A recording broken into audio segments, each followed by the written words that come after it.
right, folks. So I have started on another project that is not in this scale. This is an O gauge mine that I made for my layout out in the garage that I brought in. I'm going to super detail it, ladders and railings and all that kind of stuff, dress it up. But I have started on an in scale layout that my wife has encouraged me to build. So I have some place to run trains indoors when it gets in the triple digits and it's not comfortable to run trains in the garage.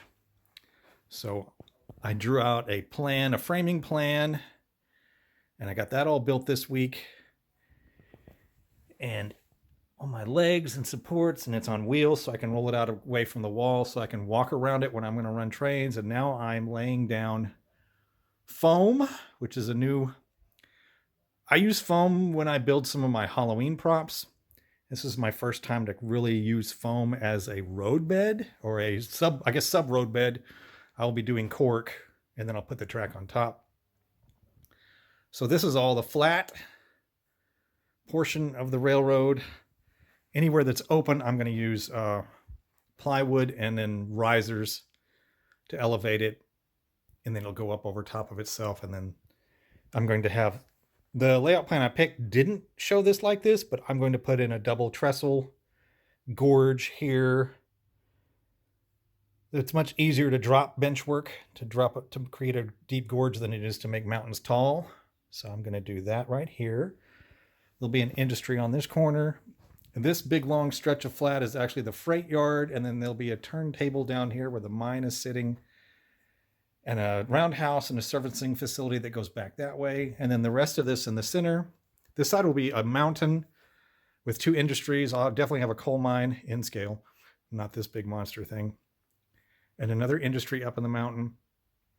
And then this open area here will be the town, because down here at the back end will be a railroad station.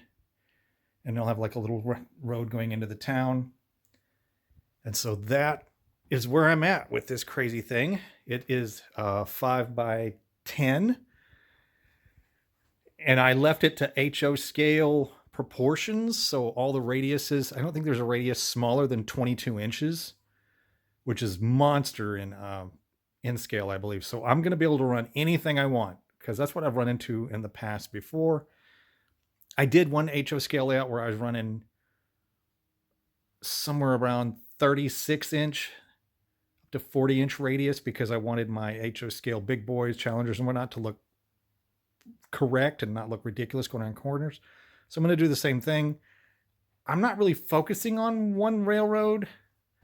I'll probably, because my son has some in scale and he wants to run it. I know he's got some Santa Fe. So I'm never going to have some Santa Fe on here, but I will probably have mostly Union Pacific. I'm not modeling a particular area. In the past, I'd focused on particular areas of Union Pacific, like Cheyenne or Green River. I'm not doing that at all. It's just going to be a wherever this place is kind of railroad. Nowheresville. And I'm going to use DCC. I've been comparing. I had Digitrax before when I had an HO scale, and I didn't like it because it seemed far more technical. So I've looked into the NCE, which I like a little bit better. So I'm going to do NCE DCC on this layout.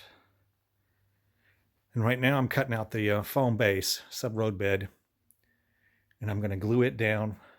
And then I'm going to start on the elevated track, which I'm going to do out of 3/8 inch plywood and then risers mounted to the framework. And then this will come in half. It's like 5 by 5 foot squares.